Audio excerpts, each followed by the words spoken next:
Domingo. Marcos capítulo 5. Vamos a ver en esta mañana Marcos capítulo 5. Invito a aquel que se pueda poner de pie para darle lectura al texto. Y vamos a leer particularmente los versos 21 en adelante. Como les decía, nuestro tema para el sermón de hoy, 2 historias de fe. Y veremos esta historia de dos padres que tuvieron un encuentro con Jesús un día. Y hay algunas lecciones para nosotros hoy. Dice la palabra del Señor en Marcos capítulo 5, versículos 21 en adelante de la siguiente manera. Pasando otra vez Jesús en una barca a la otra orilla, se reunió alrededor de él una gran multitud y él estaba junto al mar. Y vino uno de los principales de la sinagoga llamado Jairo, y luego que le vio se postró a los pies. Y le rogaba mucho diciendo, mi hija está agonizando. Ven y pon las manos sobre ella para que sea salva y vivirá. Fue pues con él y le seguía una gran multitud y le apretaban. Pero una mujer que hacía desde hace 12 años padecía de flujo de sangre y había sufrido mucho de muchos médicos y gastado todo lo que tenía y nada la había aprovechado. Antes le iba peor. Cuando oyó hablar de Jesús, vino por detrás entre la multitud y tocó su manto. Porque decía, si tocare tan solo su manto, seré salva.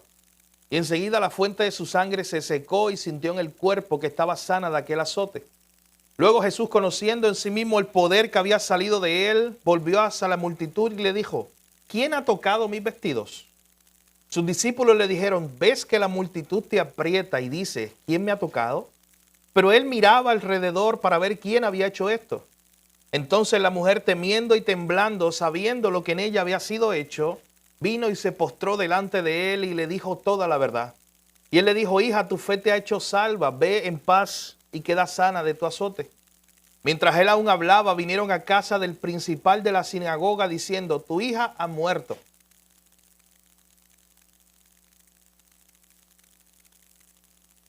Mientras él aún hablaba, llegaron delante de él, tu hija ha muerto. ¿Para qué molesta más al maestro? Pero Jesús, luego que oyó lo que se decía, le dijo al principal de la sinagoga, no temas, solamente cree. Y no permitió que le siguiese nadie, sino Pedro, Jacobo y Juan, hermano de Jacobo. Y vino a casa del principal de la sinagoga y vio el alboroto y a los que lloraban y lamentaban mucho. Y entrando les dijo, ¿por qué alborotáis y lloráis? La niña no está muerta, sino duerme. Y se burlaban de él. Mas él, echando fuera a todos, tomó al padre y a la madre de la niña y a los que estaban con él, y entró donde estaba la niña. Y tomando la mano de la niña, le dijo, Talita cumi, que traducido es niña, a ti te digo, levántate. Y luego la niña se levantó y andaba, pues tenía 12 años, y se espantaron grandemente. Pero él les mandó mucho que nadie lo supiese, y dijo que se le diese de comer. Padre, gracias por tu palabra, Señor. Gracias en esta hora porque podemos cantar cánticos a tu nombre, glorificarte, Señor, recordar que vivimos por fe y no por ver, como cantamos hace unos minutos. En esta hora, Señor, queremos ver estas historias que se entrelazan aquí en tu palabra, que nos recuerdan la importancia de la fe, la importancia de creer en ti, Señor, aún en momentos difíciles. Hoy te pedimos desde ya que tú aumentes nuestra fe, aumenta la fe de mis hermanos, aumenta la fe de tu iglesia, Señor, que te creamos verdaderamente a ti. Gracias te damos, Jesús, en tu nombre oramos y te lo pedimos todo. Amén. El Evangelio de Marcos se conoce como el Evangelio de la acción, porque todo pasa muy rápido. Para que ustedes tengan una idea, Marcos resume en un capítulo, en un solo capítulo, lo que a Mateo le toma los primeros capítulos de su Evangelio. Marcos comprime todo, Marcos resume todo.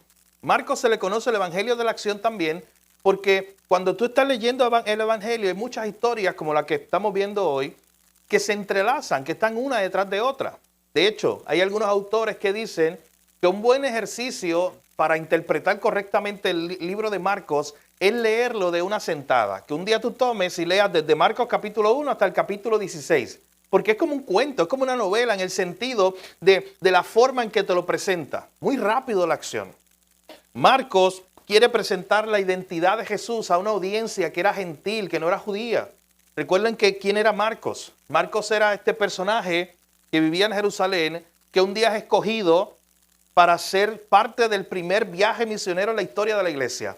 Eso era un privilegio para ir con Pablo al primer viaje misionero. Y Pablo se va con él y con Bernabé porque Marcos era un jovencito, pero Marcos había sido testigo de muchas cosas que habían pasado. De hecho, ¿sabes qué se dice? Que en la casa de Marcos probablemente se reunía Jesús con sus discípulos. O sea, él conocía probablemente toda esa primera etapa de la vida de Jesús. Así que Marcos era un buen candidato al parecer. Tenía juventud, tenía experiencia, había conocido los primeros discípulos. Se va en el primer viaje misionero, pero cuando usted lee el libro de los Hechos se da cuenta que, bueno, ni a mitad de viaje. Cuando el viaje está empezando, pasa algo que Marcos regresa.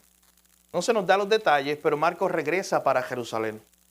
Usted sabe que cuando entonces Pablo termina su viaje misionero y se emprende para su segundo viaje misionero, todos se van a montar al barco. Parecería que Marcos también se quiere montar y ponerse el cinturón. Pero Pablo le dice que no. Hay una contienda ahí en el libro de los Hechos. Pablo dice, no te vas a montar conmigo en este barco porque nos abandonaste. Así que lo que ocurre es que Pablo se lleva a otra persona. Pablo se lleva a Silas a su segundo viaje misionero. Y Marcos se va con Bernabé para otro viaje misionero. Ahí parecía que se acabó la historia de Marcos.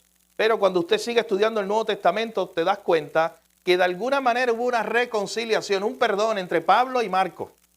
Y al final de los tiempos de su vida, Pablo está diciendo, envíenme a Marcos porque me es útil para el ministerio.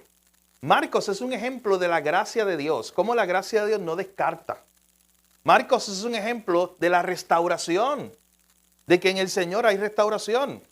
Así que Marcos, de momento, de pronto, cuando comienzan a ocurrir todos estos acontecimientos de la vida de Jesús, muerte, resurrección, ascensión, el Espíritu Santo lo guía, lo inspira para que él tome una pluma y comience a escribir esta historia, comience a escribir este evangelio. Lo interesante es que se dice que Marcos estaba en Roma con Pedro cuando escribe este evangelio. Marcos también sirvió con Pedro. Y allí en Roma, a unos romanos que estaban acostumbrados a adorar al César y a darle pleitesía al César como un dios, es en medio de ese contexto que Marcos escribe este libro. Miren, escuchen, los romanos estaban acostumbrados a las grandes historias de la antigüedad, los héroes de la antigüedad. Ellos tenían un personaje que podía ser un emperador o otra persona y estaban acostumbrados a que le contaran historias, a reunirnos alrededor de una fogata para escuchar la historia del gran héroe de la antigüedad. Pero de momento, en ese contexto es que aparece Marcos para presentar al verdadero héroe, para presentar a Jesús, para presentar al verdadero Dios, para decirle a estos romanos, no adoren al César porque él no es Dios. No le den esos títulos de Supremo Augusto al César, porque él no tiene ese título. No honren los héroes del pasado, porque aunque ellos hayan hecho grandes cosas, hay uno que yo les voy a contar que hizo algo más grande. Y es ahí que entonces se narra esta historia. Por eso esta historia, mi hermano, es tan interesante, el libro de Marcos, porque se escribe para un grupo de personas que amaban eso. Amaban la historia, amaban que le contaran historias de personajes grandes que habían hecho importantes cosas en la antigüedad. Y aquí Marcos aparece desde el capítulo 1, versículo 1, diciéndole, este es el principio del evangelio de Jesucristo, el Hijo de Dios. De hecho, hay algunos comentaristas bíblicos que dicen que en ese primer versículo Marcos está haciendo apologética. Usted sabe que apologética, defensa de la fe. Porque ese título, Hijo de Dios, se le daba al César. Miren, Marcos tenía mucho valor para ir a Roma, donde vivía el César, y escribir estas palabras. Entonces, unas palabras revolucionarias. Escucha, ¿sabe por qué? Porque mientras allí en Roma, alrededor de él, se adoraba al emperador y se le decía, tú eres el Hijo de Dios. Marcos toma su pluma allí en el medio del asunto, en medio del imperio, y dice, no es él, es Jesucristo. Jesucristo, el Hijo de Dios. Y comienza Marcos a narrarnos historia tras historia, y yo le invito, mi hermano, que cuando usted haga este ejercicio de leer de una sola sentada el Evangelio de Marcos, vaya viendo cómo progresivamente se va presentando el carácter de Jesús, la identidad de Jesús. Poco a poco Marcos va presentando escena tras escena, donde se nos muestra que Jesús tiene poder sobre el pecado para perdonar pecados, que Jesús tiene poder para sanar, para hacer milagros, que Jesús tiene poder para resucitar, que Jesús tiene poder, como veremos hoy también, sobre el mundo de los demonios. Veremos todas esas escenas. Jesús se va mostrando poco a poco en este evangelio. Le llaman, como le decía, el evangelio de la acción, porque si ustedes notan, en el capítulo 1, ya Jesús es bautizado, es tentado, comienza su ministerio, llama a los pescadores para que sean sus discípulos, comienza a sanar gente, sana a la suegra de Pedro, predica en Galilea, limpia a un leproso. Como les dije, todo eso está en un solo capítulo, en el capítulo 1, empezando el evangelio. Cuando tú vas a leer Mateo, tú tienes que esperar el capítulo 8 para enterarte de Jesús sanando leproso. Así que por eso Marcos es así un evangelio rápido, para mostrarte quién era Jesús. Y yo quiero en esta mañana, mis hermanos, brevemente ver, como les decía, dos historias. Esta es la primera de ellas, la que leímos es solo una. Bueno, hay dos que se entrelazan, pero el énfasis lo haremos en este padre llamado Jairo. Vamos a ver más adelante una que se encuentra en el capítulo 9, pero yo quiero ver dos puntos principales aquí. En primer lugar, yo quiero ver esta idea de creer en Jesús aún en las peores circunstancias. Eso es lo que nos enseña esta primera historia. Creer en Jesús aún en las peores circunstancias. Eso nos lo va a enseñar Marcos capítulo 5, verso 21 al 43. Y luego pasaremos algunas páginas y veremos otro padre desesperado. En Marcos capítulo 9, versículos 14 al 29. Y ahí veremos nuestro segundo y último punto. Creer en Jesús aún en incredulidad. Eso parece contradictorio, pero lo explicaremos. Creer en Jesús aún en incredulidad. Así que veremos estas dos historias que muchas veces las vemos separadas. Esta historia de Jairo, que pide por la sanidad de su hija, y esa historia que veremos en unos minutos más adelante, en Marcos 9, de este hombre que estaba desesperado porque su hijo estaba sufriendo, estaba endemoniado y nadie podía hacer nada por él. Era un padre desesperado también. Y yo quiero que mientras usted escucha estas historias y las lee en sus Biblias, usted vaya tomando todos los elementos similares que están allí. Un padre desesperado por una situación, un hijo enfermo, muerto o desahuciado o con una situación desesperante y un Salvador, ese es el elemento unificador. Un Salvador, Jesucristo, dispuesto a sanar a estas personas, a fortalecer la fe de estos padres y a dejarles saber que el que crea en Él tendría vida. Así que vaya conmigo a esta primera historia que ya la leímos en nuestra introducción, pero piensen todos los elementos que ocurren aquí en Marcos capítulo 5 desde el verso 21 en adelante. Se nos dice que de momento mientras Jesús estaba junto al mar, vino corriendo, vino desesperado. Noten los versos 22 en adelante. Vino uno de los principales de la sinagoga. Mi hermano, un principal de la sinagoga era alguien que tenía mucha autoridad, mucho prestigio en ese momento. Y ya Jesús había sido señalado. Ya no era buena cosa estar cerca de Jesús si tú eras un fariseo o si tú eras un líder de los judíos. Pero este hombre, por alguna razón, había escuchado que Jesús había hecho milagros. Ya a este punto Jesús había hecho varios milagros. Ya esos milagros habían corrido de ciudad en ciudad. Y este hombre se entera que Jesús está allí. No le importa su título, que él es el principal de la sinagoga. No le importa que eso le pueda costar su posición. Este hombre llamado Jairo vio a Jesús y dice el verso 22 que se postró delante de Jesús. Es algo impresionante porque sus compañeros líderes religiosos no veían a Jesús como alguien delante de quien postrarse. Veían a Jesús como un revoltoso, como alguien que había que eliminar de hecho. Pero él se postra y comienza, dice el verso 23, a rogar.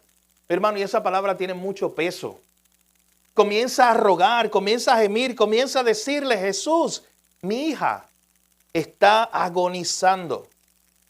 Está pasando sus últimos momentos. Mi hija está muriendo. Ven, pon las manos sobre ella para que sea salva. Y ella va a vivir. Hermano, y esta es la fe de este hombre desesperado que deja todo a un lado, que va donde Jesús porque sabe que Jesús puede hacer algo por su hija que está agonizando. Y le dice, ve, pon tus manos sobre ella. Yo he escuchado historias que tú pones la mano sobre las personas y tú las sanas. Ven, pon las manos sobre ella, ven a mi casa. Otra locura. Un principal de la sinagoga permitir que Jesús entrara a su casa.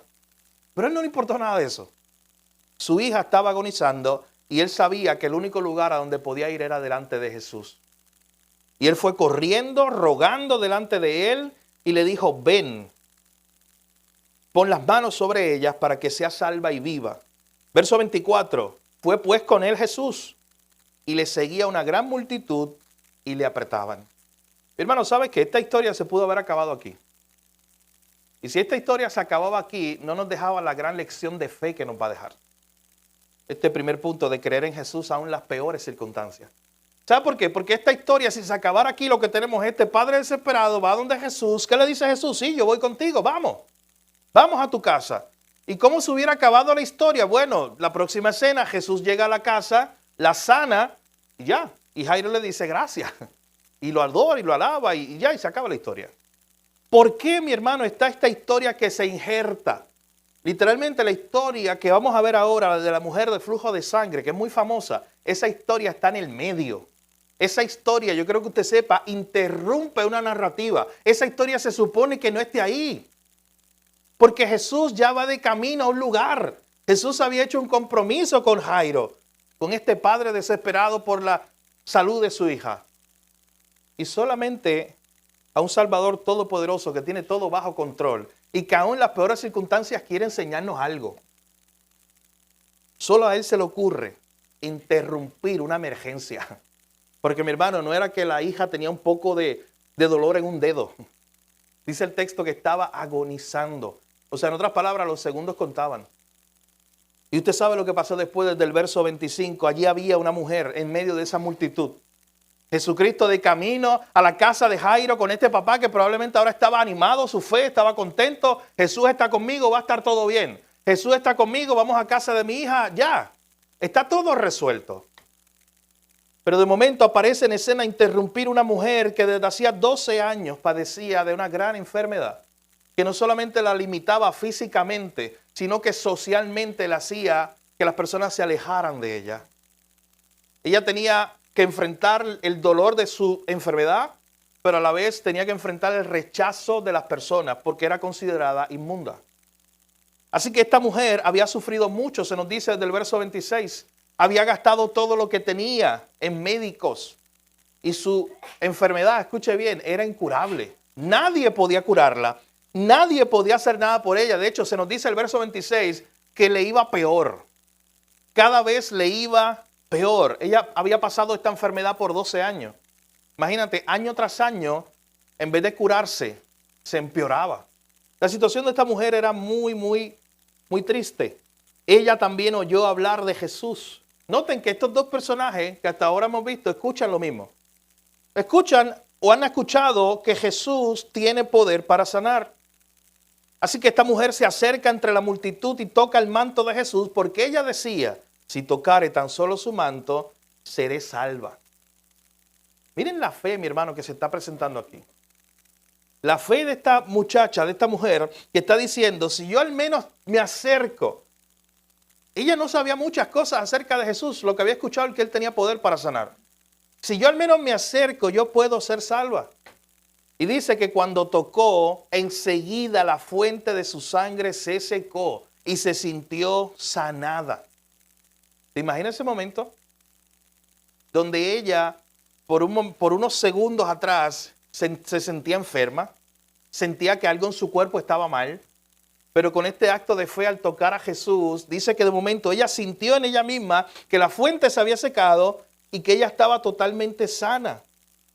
Jesús sabía que alguien lo había tocado porque poder había salido de él para sanar.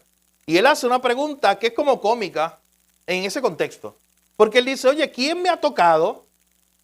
Y los discípulos le contestan, ahí véalo en el verso 31, oye, pero es que estamos en una multitud, vamos de camino a un lugar.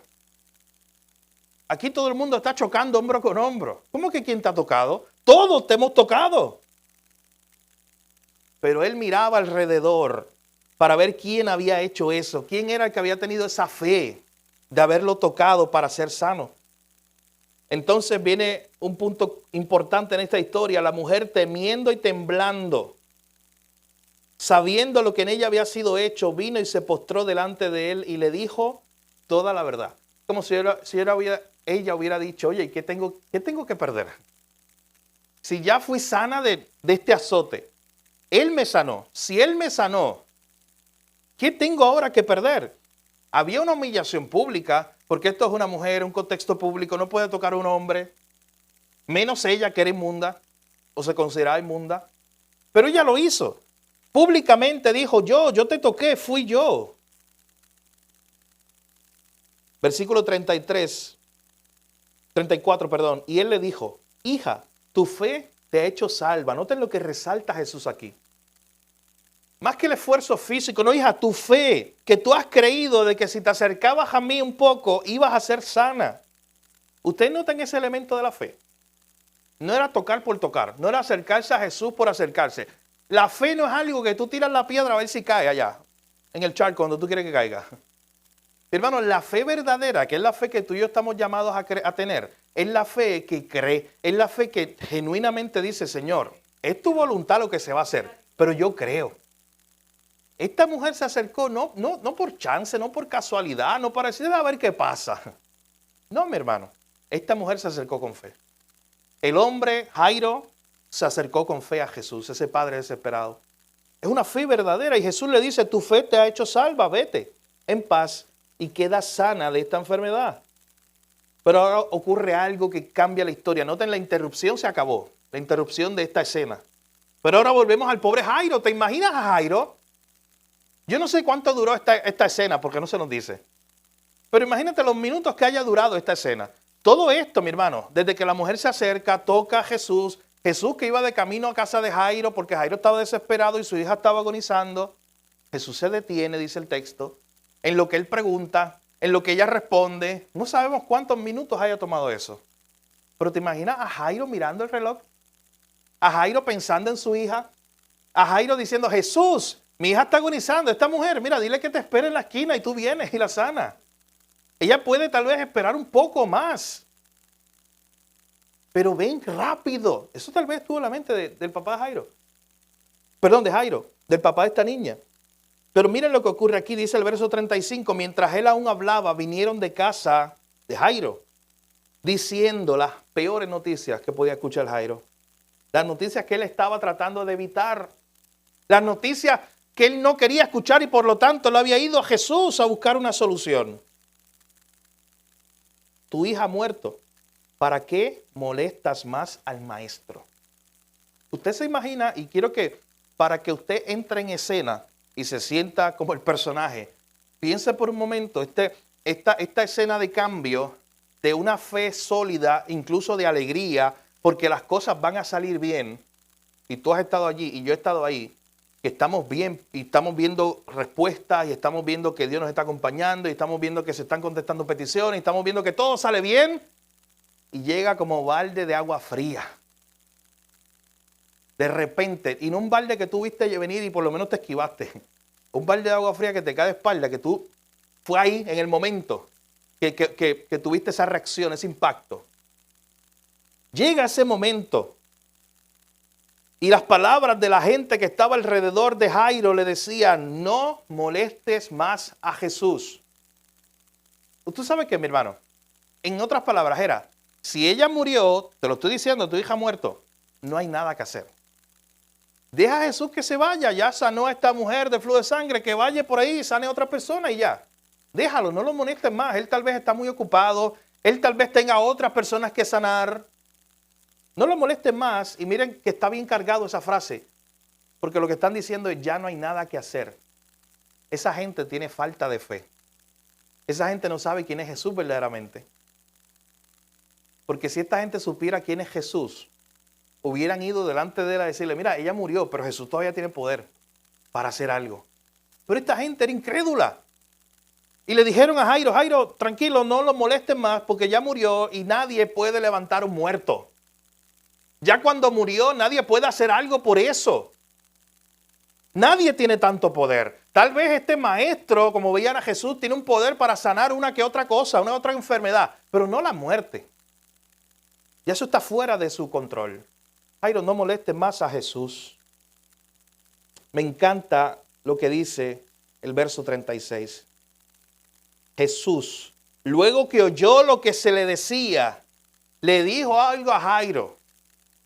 Y aquí Jesús es el que interrumpe. Aquí es Jesús el que se mete en la conversación. Mi hermano, en este versículo 36 Jesús está interrumpiendo a la multitud incrédula, que está diciendo que como ya murió ya no hay nada que hacer. Jesús interrumpe la conversación y le dice, Jairo, no lo escuches a ellos, escúchame a mí. Hermano, ¿te imaginas esa escena? Alrededor de Jairo, este Jairo que sus emociones están cambiando, que él pensaba que estaba todo bien porque iba con Jesús a su casa a sanar a su hija, pero alguien decidió interrumpirlos en el camino y ahora llegó la peor noticia y su hija murió. Y para colmo, las personas empiezan a decirle, Jairo, lo lamento, pero ya no hay nada que hacer, deja que Jesús se vaya. Jairo está escuchando todo eso. Y de momento Jesús, mi hermano, lo detiene y dice, es como si Jesús le dijera, Jairo, mírame a mí. Jairo, escúchame a mí, no escucha a esta gente. Jairo, escúchame a mí y mírame a mí. No temas, Jairo, no tengas miedo. Solamente cree. Y este era el momento de la verdad. Jairo creería. Por eso este punto, mi hermano, lo hemos llamado así. Creer en Jesús aún en las peores circunstancias, cuando ya no había nada que hacer. Era aquí. Piense, ¿cuándo era más fácil creer en Jesús? ¿Cuándo era que se le pudiera hacer más fácil a Jairo creer en Jesús? ¿Al principio o en esta escena? Cuando su hija estaba solamente un poco enferma, cuando su hija estaba agonizando, o cuando su hija ya había muerto. Hermano, esta fue la fe verdadera de Jairo. Porque en este punto no era que su hija estaba enferma, no era que su hija estaba agonizando, era que su hija había muerto y ya nadie podía hacer nada por ella. Y es en ese momento que se probaría si Jairo iba a tener esta fe, iba a creer en Jesús aún en las peores circunstancias. Y era en este momento donde ocurrió lo siguiente. Jesús le dice a Jairo, Jairo, no temas, solamente cree. Y me llama mucho la atención que Jairo no contesta aquí en la escena. Jairo está tan sorprendido por lo que está pasando. Pero Jairo le pudo haber dicho algo a Jesús. Jesús, gracias, incluso por cortesía. Gracias por el intento. Gracias por tu buena intención. Pero ya no hay nada que hacer. Me acaban de decir que mi hija murió. Y ya nadie puede hacer nada cuando alguien está muerto. Pero el silencio de Jairo dice algo, ¿sabe? Porque el silencio de Jairo y el caminar de Jairo detrás de Jesús, como veremos en los próximos versos, es la fe puesta en práctica de Jairo. Es la fe que le creyó, que no dijo nada, porque ¿qué iba a decir? Está enfrentando el momento más duro que puede enfrentar un papá. Su hija murió. Pero sí con fe se va detrás de Jesús. Y luego el verso 37 en adelante, Jesús no permitió que nadie entrara a la casa, solamente Pedro, Juan y Jacobo. Jesús llega hasta allí a la casa de Jairo, había un alboroto, estaban toda la gente llorando, lamentándose, había mucho ruido. Y Jesús dice en el verso 39, ¿por qué alborotas y lloran? ¿Por qué tanto alboroto? ¿Por qué tanto lloro? La niña no está muerta, sino duerme. Miren lo que dice el verso 40, mi hermano. El verso 40 dice que empezaron a burlarse de Jesús. Esta gente no tenía idea de quién era Jesús. Esta gente comenzó a burlarse de él, a decirle, pero ¿cómo que tú dices que está durmiendo? Nosotros la vimos morir, ella está muerta y ya nadie puede hacer nada. ¿Y cómo es eso que nos dice que no lloremos? Si estamos sufriendo. Dice que se burlaban de él, pero él echando fuera a todos.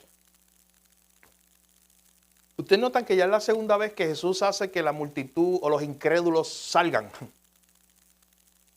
para tratar específicamente con Jairo y con su fe. Para decirle, Jairo, ¿vas a escucharlo a ellos o a mí? Y Jesús lo saca, dice, no, váyanse de aquí. Él echó fuera a todos, tomó a Jairo, a la esposa de Jairo, a los que estaban con él y entró a donde estaba la niña. Tomando la mano de la niña le dijo, Talita Cumi, que traducido es, niña, a ti te digo, levántate. Niña, mire la autoridad de Jesús. A ti te digo, levántate. Pero ¿quién es él? Recuerden que yo le decía, cuando esté leyendo el Evangelio según Marcos, déjese sorprender. Usted ya sabe quién es Jesús, obvio. Pero déjese sorprender. Como el que nunca ha escuchado esta historia. como el que por primera vez va a escuchar y leer ese escrito que Marcos leyó para los romanos. Y de momento están leyendo y de momento se sorprenden que Jesús haga esto y sana un leproso. De momento se sorprenden que Jesús haga un milagro por aquí y por allá. Pero cuando llega a este punto, la gente se está preguntando, ¿pero quién es este? ¿Cómo es que también tiene poder sobre la muerte? Esto ya es demasiado, porque ningún héroe de la antigüedad tenía poder sobre la muerte. O sea, los mismos romanos se iban a sorprender en esta escena. Ningún héroe de la antigüedad tenía tanto poder. Niña, miren la autoridad. Niña, a ti te digo, yo con mi autoridad, tú estás muerta, pero yo con la autoridad que tengo, te digo que vivas, que te levantes. Dice el verso 42, luego la niña se levantó y andaba, pues tenía 12 años, y se espantaron grandemente. Mi hermano, ¿usted sabe por qué está ese comentario allí? Porque todos los días tú no ves un muerto levantarse. Porque nadie había visto eso. ¿Cómo que un muerto, alguien que ya murió, que ya no hay esperanza? Ese era como el límite. La muerte era la idea de que ya cuando tú llegaste ahí, ya, no hay forma de regresar. De hecho, piensen en algo. Aún en el Antiguo Testamento esto no era algo común. No piensen que el pueblo de Israel estaba acostumbrado a las resurrecciones de la gente. Tú sabes que en toda la Biblia habría menos de 10 resurrecciones. En toda la Biblia. En el Antiguo Testamento usted puede pensar en alguna, rápido, pero usted puede pensar en Elías resucitando a alguien, en Eliseo resucitando a alguien, pero no es como que era algo común entre el pueblo. Ya todo el mundo, incluso el pueblo de Israel, sabía que si murió, murió, y nadie tiene poder ya. Usted no va a ver a Isaías, Jeremías, a esos profetas ya finales resucitando gente, no era parte de su ministerio, no lo hicieron. Abraham no resucitó a nadie, ni Moisés. Pero piense por un momento, la gente no estaba acostumbrada y por eso se espantaban, porque el hecho de levantar a alguien de los muertos implicaba que este no era un maestro más, que este no era un profeta más, que el poder de este iba más allá que todo lo que habíamos visto. Que Moisés había hecho milagros, o Dios había hecho milagros a través de Moisés, que Dios había hecho milagros a través de Eliseo, que Dios había hecho milagros a través de Elías, pero este era diferente. La gente se espantaba. Dice el verso 43, pero él les mandó mucho que nadie lo supiese y dijo que se le diese de comer. Recuerden que Jesús no venía a este mundo para que la gente lo viera como un mago o como un artífice de milagros simplemente. Jesús no quería hacer esa revolución de que la gente lo siguiera por los milagros. Jesús nunca quiso eso. Jesús nunca quiso que la gente lo siguiera por el pan y los peces. Jesús nunca quiso que la gente lo siguiera porque Él resucitaba personas.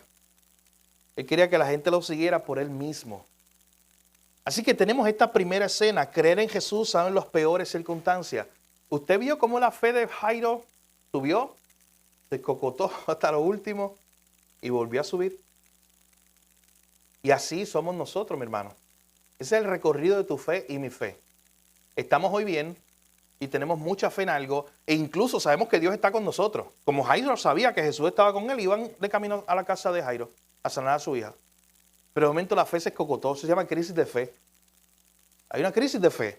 Pasa algo, como esta interrupción de la mujer de flujo de sangre que interrumpió todo. Y hay una crisis de fe. Pero luego llega un momento donde Jesús nos anima. Jesús animó a este hombre y le dijo, no temas, solamente cree. Mi hermano, piense usted para ir a la segunda y última historia de esta mañana. Pero piense usted por un momento hoy. ¿Cómo la fe de Jairo iba a ser fortalecida de una mejor manera? ¿Solamente con que su hija estuviera agonizando y Jesús fuera allá y la sanara? ¿O a través de este milagro que hizo? De que ella ya estaba muerta totalmente. Y Jesús le dio vida. Como segunda y última historia, yo creo que usted pase algunas escenas aquí y me acompañe a Marcos 9. Entre Marcos 5 y Marcos 9, Jesús sigue haciendo milagros, alimentando las multitudes, sanando. Pero llega un momento, miren lo que dice Marcos 9, versos 14 en adelante. Este es nuestro segundo y último punto, creer en Jesús aún en incredulidad. Miren la segunda escena que estamos viendo en esta mañana y compárela. Vea qué elementos son similares. Un padre desesperado, un hijo enfermo, ambos van a Jesús. Dice Marcos capítulo 9, versículo 14 en adelante. Cuando llegó a donde estaban los discípulos, Jesús vio una gran multitud alrededor de ellos y escribas que disputaban con ellos. Y enseguida toda la gente viéndole se asombró y corriendo a él le saludaron. Y él les preguntó, ¿qué disputas tienes con ellos? Y respondiendo uno de la multitud dijo, Maestro, traje a ti mi hijo, que tiene un espíritu mudo, el cual donde quiera que le toma le sacude y echa espumarajos y cruje los dientes y se va secando. Y le dije a tus discípulos que lo echasen fuera y no pudieron. Jesús se encuentra en medio de una escena de alboroto. Y el alboroto, ¿sabes cuál era? Un debate. ¿Por qué? Porque había un hombre, igual, un padre desesperado con un hijo que en este caso tenía un espíritu inmundo, demonio que lo había atormentado por mucho tiempo, que le hacía daño físico. Noten todas las descripciones ahí. Le hacía daño físico a esta persona, a este niño. Y este hombre escucha de Jesús, escucha de los discípulos. Jesús no estaba en ese momento, los discípulos sí, así que él se lo lleva a los discípulos. Y dice el texto que los discípulos no pudieron hacer nada por él. Y miren las palabras de Jesús, verso 19. Respondiendo Jesús dijo, oh generación incrédula, ¿hasta cuándo he de estar con vosotros? ¿Hasta cuándo he de soportar esta incredulidad? Miren lo que está diciendo Jesús. ¿Qué más tengo que hacer para que ustedes me crean? ¿Hasta cuándo tengo que soportar que ustedes sean incrédulos? Esas son las palabras de Jesús en este momento. ¿Por qué Jesús le llama generación incrédula? Mi hermano, porque nunca en la tierra se había visto a alguien como Jesús, empezando por su nacimiento, incluso como él nació, por un milagro, por medio de un milagro, el nacimiento virginal. Después todos los milagros que ya hasta este punto había hecho y la gente seguía dudando. Y la gente seguía incrédula, sin creer en Jesús. Y por eso es que hasta este punto, después de tantos milagros, Jesús le dice, oye, generación incrédula. Mi hermano, piensa por un momento cuántos milagros tienen que ocurrir para que le creamos verdaderamente al Señor. Porque como seres humanos, ¿sabes qué nos pasa? Decimos, no, si yo vi un milagro, yo creo. Milagros ves todos los días. Empezando por ti. Empezando por la obra de salvación en ti. Siguiendo por el que te levantes. Siguiendo por el cuidado de Dios que tiene contigo y lo que te provee. Enuméralo usted. Milagro hay todos los días. Usted lo ve en sí mismo, mira para el lado y lo ve. Yo veo milagro, milagro, milagro. De que usted esté aquí. Eso lo ve usted.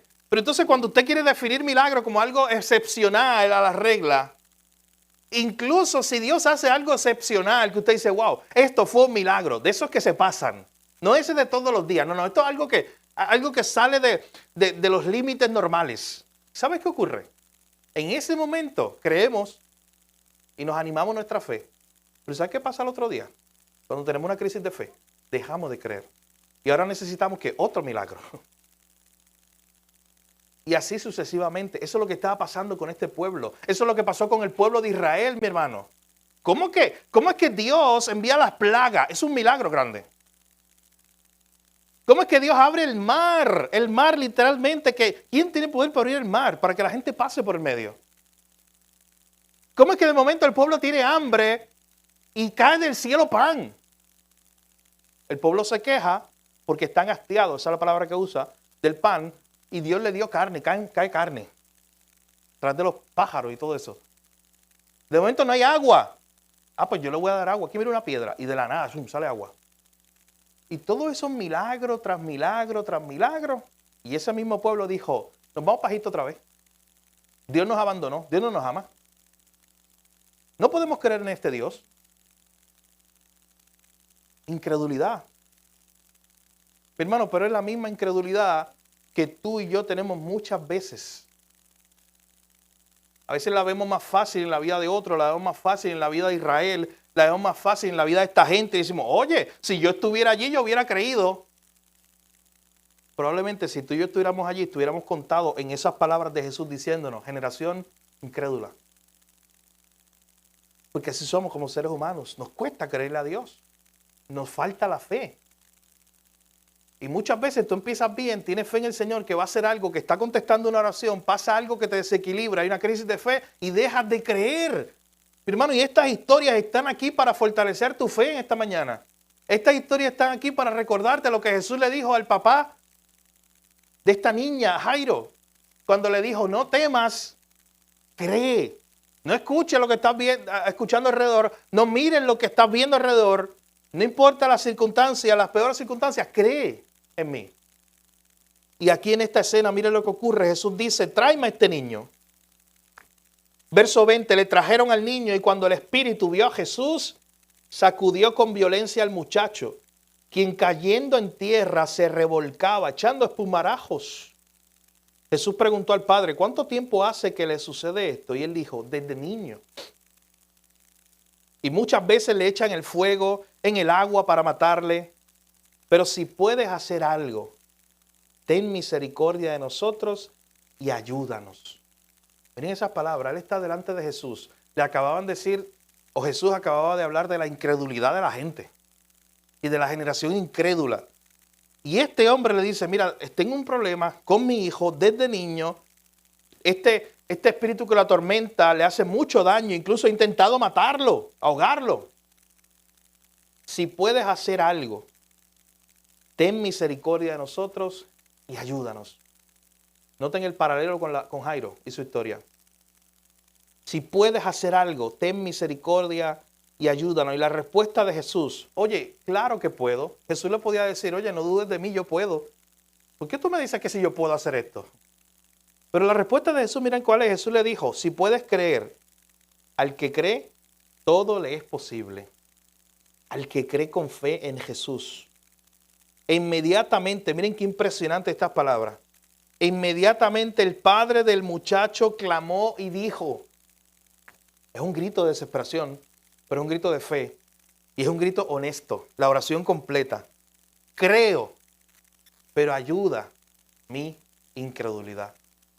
Por eso decimos en este segundo y último punto, cree en Jesús aún en incredulidad. En otras palabras, mi hermano, aún cuando sea difícil creer, cree. Aún cuando como que las cosas no machen, aún cuando las cosas no encajen, es ahí donde tienes que creer, mi hermano. No pienses que todo el rompecabezas tiene que encajar para entonces tú creer en Jesús. Porque muchas veces no va a ser así. De eso se trata, de creer, antes de que todas las piezas de rompecabezas encajen. Esa es la fe. Pero noten que tú y yo muchas veces nos ponemos ahí. Mi hermano, yo he estado en situaciones desde mi familia, en la iglesia, con otras iglesias hermanas a las que servimos, donde la situación es tan difícil. Y tú dices, ¿y ahora? ¿Esto no tiene solución? Esto no hay forma de corregirlo. Tú sabes que cuando yo he pensado eso, que lo he pensado, he estado ahí. Cuando he pensado eso, estoy siendo, en vez de como Jairo, con esa fe en ese momento, animada por Jesús, estoy siendo como la multitud alrededor. La que decía, bueno, ya murió, ni Jesús puede hacer nada por ella. Muchas veces soy así. Bueno, esta situación está aquí, ni Dios puede hacer algo. Esa es nuestra incredulidad. Hermano, y no lo verbalizamos, pero a veces es lo que creemos. Estoy en una situación bien difícil y ni Dios puede. Oremos al Señor, mi hermano, para que aún en medio de tiempos difíciles, en tiempos donde tengamos incredulidad, podamos decir como este padre que dijo, yo creo, Señor. Está difícil creer, no es lo que le está diciendo. Está difícil, Señor. Esto a mí se me hace casi imposible que todo encaje. Señor, pero yo creo. Lo que te pido es que ayude en mi incredulidad. Lo que te pido es que fortalezcan mi fe. Lo que te pido es que me sostengas en este momento para que yo no dude. Porque tú sabes qué dice la Biblia del que duda en Santiago capítulo 1, que es como las olas del mar, dice la Biblia. Y tú sabes qué pasa con las olas del mar, que hoy están aquí y ahorita están acá. Que son inconstantes, que no tienen un fundamento sólido. Y este hombre genuinamente y honestamente no tiene una fe falsa, está diciendo, Señor, yo por naturaleza yo soy incrédulo, pero en este momento yo creo en ti y te pido que ayudes mi incredulidad. Es una petición parecida a la que los discípulos una vez le hicieron a Jesús cuando le dijeron, Jesús, fortalece nuestra fe. Fortalece nuestra fe para que podamos creer verdaderamente en ti. Así que ante esta oración genuina de este hombre, mire lo que ocurre después, verso 25. Y cuando Jesús vio que la multitud se agolpaba, reprendió al espíritu inmundo diciéndole, espíritu mudo y sordo, yo te mando, sal de él y no entres más en él. ¿Ven el paralelo con las palabras de Jesús a esta muchacha que le dijo, muchacha, a ti te digo, levántate? Y en esta ocasión está diciendo, espíritu mudo y sordo, yo te mando. ¿Ustedes notan la autoridad de Jesús sobre la muerte? Y aquí la autoridad de Jesús sobre todos los demonios y los espíritus del mal. Es la autoridad completa de Jesús, mi hermano. Esto no es una petición. Esto no es un Jesús que está diciendo, por favor. Esto no es un Jesús que está diciendo, si quieres niña, levántate y resucita. Si quieres demonio, sal de este niño. No, mi hermano, este Jesús, el Dios todopoderoso, hecho hombre, ahí en la tierra, que estaba manifestando todo su poder y con toda su autoridad, diciéndole a un muerto, levántate, y a un demonio, sal, porque tú no tienes autoridad. Este es el Jesús todopoderoso que presenta Marcos. Espero que con esto, mi hermano, ustedes tengan un pequeño gustito que los anime a ir a Marcos, porque este es el capítulo 5 y el capítulo 9. Son 16. Y hay un montón de historias como esta, donde Marcos lo que va a hacer es presentar la identidad de Jesús y presentar el poder, su autoridad sobre todas las cosas. Miren lo que ocurrió después, verso 26. Entonces el espíritu clamando, sacudiéndole con violencia, salió y él quedó como muerto. De modo que muchos decían, está muerto. Quiero que ahora conecten la historia con la historia de la hija de Jairo. Miren el paralelo. Jesús hace un milagro, en este caso, y el papá de este joven que estaba endemoniado, al menos cuando él vio de inicio que Jesús iba a hacer algo, tal vez se emocionó. Porque obvio, Jesús está haciendo algo, lo está liberando. Está quitándole esta atadura que este joven tenía, lo está haciendo libre por primera vez, porque era desde niño que este joven tenía eso. Pero de momento llega también la crisis de fe para él, como le pasó a Jairo, porque fue tan violento la salida de ese espíritu inmundo, que dice el texto que lo sacudió con violencia y él quedó tirado en el suelo como un muerto. De modo que la gente decía, está muerto. Hermanos, quiero que noten que es la misma historia de Jairo. La multitud alrededor decía, Jairo, tu hija está muerta y ya no hay nada que hacer. Aquí la multitud, los que estaban alrededor, ¿qué estaban diciendo? Dice el verso 26, está muerto.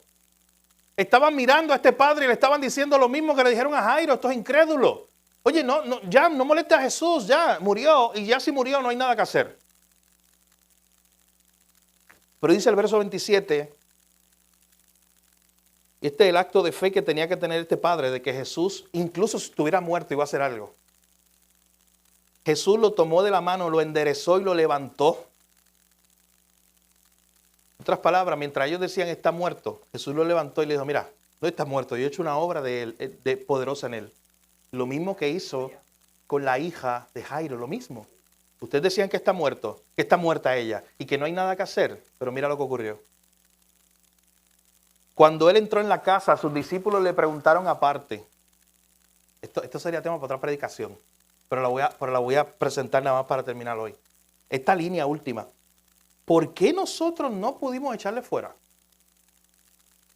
Jesús les dijo, este género con nada puede salir, sino con ayuno y oración. Eso, en otras palabras, uniéndolo al verso 19, porque en ese momento los discípulos estaban siendo contados entre la generación incrédula, ¿sabes? Porque los discípulos no habían sacado ese demonio. Porque a los discípulos le había faltado la fe. Y llega un momento, mi hermano, donde tú y yo tenemos que preguntarnos si le creemos a Dios verdaderamente. Un momento donde tú y yo tenemos que decirle al Señor, como le dijo este padre aquí, yo creo, pero ayuda a mi incredulidad. En la Nueva Versión Internacional, ese versículo 24 dice, sí creo, ayúdame en mi poca fe. ¿Me gusta cómo lo dice? Es una buena oración para nosotros. Para que tú le digas a Dios en un momento donde estés dudando, donde tengas falta de fe, tú le digas, sí Señor, yo creo en ti, yo te creo a ti, pero ayúdame en mi poca fe, tengo poca fe, Señor, ayúdame. La Nueva Traducción Viviente dice, que el padre clamó, sí creo, pero ayúdame a superar mi incredulidad. Señor, sí creo, pero ayúdame porque dentro de mí yo soy incrédulo. Tengo poca fe. Hermano, ¿podremos nosotros orar así en esta mañana?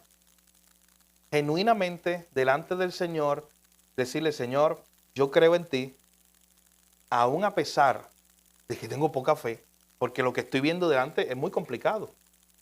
Porque si escucho las multitudes, las dos multitudes de estas dos escenas, si estos padres lo hubieran escuchado, quedaban en desesperación. Pero ellos escucharon a Jesús, ellos vieron a Jesús y se mantuvieron con su mirada puesta en Jesús. Y esa es la fe, mi hermano. Esa es la fe verdadera. La fe, en primer lugar, uno, que te salva, es la fe que mira a Jesús y no mira a otra cosa. Es la fe que dice, tengo que mirar a Jesús para que me salve, porque si me miro a mí mismo estoy lleno de pecado. Pero Él se hizo pecado, lo cantamos ahorita, por mí. Esa es la fe salvífica. Pero ¿sabes cuál es la fe del día a día? Es la fe que sigue mirándolo a Él. Es la fe que no se desvía ni a derecha ni a izquierda. Es la fe que cuando vienen problemas grandes en tu vida, que quieren que tú mires para el lado y que escuches las multitudes como estos personajes, o que escuches y veas lo que está pasando alrededor. Es la fe que te dice, no, no, sigue mirando a Jesús. Sigue mirándola, Él, puesto los ojos en Él. El autor y consumador de nuestra fe, dice el libro de los Hebreos. Que el Señor nos ayude en esta mañana, mi hermano, y apréndete esa oración, compártela, hazla tuya. Sí creo, Señor, pero ayúdame en mi poca fe. Ten la fe de Jairo, de que cuando ya llegó lo peor de lo peor de lo peor, aún así siguió o decidió seguir a Jesús. Aún en las peores circunstancias, Jairo decidió seguir a Jesús. Mi hermano, Jairo no fue como aquellos que seguían a Jesús en los panes y los peces cuando todo estaba bien, pero cuando las cosas se pusieron duras. ¿Tú sabes que mucha gente abandonó a Jesús? De hecho, hay momentos donde Jesús le dice a los discípulos, oye, ¿se quieren ir ustedes también? Ahí salen las famosas palabras de Pedro, cuando le dice, pero ¿a dónde iré? ¿A dónde iremos si solamente tú tienes palabra de vida eterna? ¿A dónde iremos? Hermano, que en esta mañana, mientras recordamos estas dos historias de padres desesperados que tuvieron fe en Jesús, que tú y yo podamos meditar, podamos ir delante del Señor, pedirle perdón por nuestra incredulidad. Hermano, ¿sabes qué? Porque todos, de una u otra manera, hemos participado en eso. Hemos sido incrédulos, todos, en algún momento de nuestra vida. Se nos ha costado creer en Dios. Hemos pensado que Dios no puede hacer esto o aquello. Hemos pensado que Dios no nos puede sacar de esta situación. Hemos pensado que Dios no puede resolver esta situación. Hemos sido incrédulos muchas veces. Y al escuchar historias como esta, lo primero que tenemos que ir delante del Señor a pedirle perdón por nuestra incredulidad. Pero aún en medio de eso, a decirle, Señor, pero mira, aún en mi poca fe, ayúdame. Yo sigo creyendo en ti, yo quiero mirarte a ti, porque no tengo otro lugar a donde ir. Ayúdame en mi incredulidad. Y le puedes decir esta mañana, Señor, yo creo, quiero que fortalezca mi fe. Quiero creerte más. Qué buena oración para cerrar en esta mañana. Decirle, Señor, yo quiero creerte más de lo que te creo hoy. Porque en primer lugar, yo creo en el milagro más grande, lo que tú hiciste en la cruz, al dar vida a alguien como yo que estaba muerto espiritualmente. Yo creo en eso. Esa es mi fe, esa es la fe que me salvó. Pero también ora el Señor en esta mañana para que esa misma fe te sostenga día a día y puedas seguir mirándolo a Él, aunque las circunstancias sean difíciles, aunque estés en tiempos de oscuridad. Hermano, escuche, la multitud esa que estaba en esta escena, la tiene usted alrededor. ¿Sabe quiénes son? Gente incrédula que no cree en el Señor alrededor suyo, compañeros de trabajo, a veces hasta familiares cercanos, que en vez de animarnos a tener fe, son los que, oye, deja de creer en Dios, Dios no va a hacer eso, Dios no te va a contestar. Eso es imposible para Dios. Así nos dicen. En medio de todo eso, mi hermano, qué gran testimonio para glorificar a Dios que tú sigas creyendo en Dios. Que tú sigas como Jairo, en el peor día de su vida, cuando murió su hija, él decidió seguir siguiendo a Jesús. Eso glorifica a Dios. Cuando la gente vea y diga, pero mira, esta persona sigue creyendo en Dios. Oremos en esta mañana. Padre, gracias por tu palabra. Gracias porque a través de ella somos animados, edificados, Señor, exhortados. Gracias porque durante estos pasados días, semanas, nos has recordado la importancia de la oración. Hoy nos recuerda la importancia de la fe, del creer, Señor. Oh, Señor, son los fundamentos de nuestra vida cristiana, pero que muchas veces luchamos con eso. Señor, en primer lugar, te pedimos perdón porque hemos sido incrédulos. Como Jesús dijo en ese versículo, generación incrédula. Jesús estaba allí haciendo milagros. Jesús, Dios hecho hombre, estaba con ellos. Ese era el milagro grande. Pero ellos no lo veían. Ellos eran incrédulos. Señor, muchas veces nosotros no te hemos creído a ti y te pedimos perdón. Pero también, como este segundo padre que vimos en esta historia, te pedimos y te decimos, Señor, creo, pero ayuda a mi incredulidad. Señor, creo, pero ayuda a mi poca fe, fortalece mi poca fe hoy, Señor. Señor, quiero vivir por fe y no por ver, como cantamos hace unos minutos atrás. Oh, Señor, y que sobre todas las cosas también, aun cuando lleguen días muy difíciles como el que le tocó a Jairo, recibir la noticia de la muerte de su hija, aún en medio de ese tiempo decidamos seguirte a ti, como hizo ese hombre, con fe. Oh Señor, porque eso será testimonio para gloria tuya. Cuando alrededor nuestro incrédulos estén animándonos, exhortándonos, invitándonos a dejar de creer en ti. Y nosotros, Señor, con nuestra fe y nuestra mirada puesta en ti, podamos decir, no importa lo que pase, seguiremos creyendo en Jesús. Y que eso cause, Señor, que otros que no te conozcan, que sean incrédulos, puedan mirarte a ti también. Puedan ver en Jesús el Salvador que necesitan para sus vidas. Puedan ver en Jesús el Salvador que día a día guía sus vidas, Señor. Padre, gracias por tu palabra. Grábala en nuestros corazones, Señor, en esta mañana. Permite, Señor, que nuestra fe sea fortalecida hoy.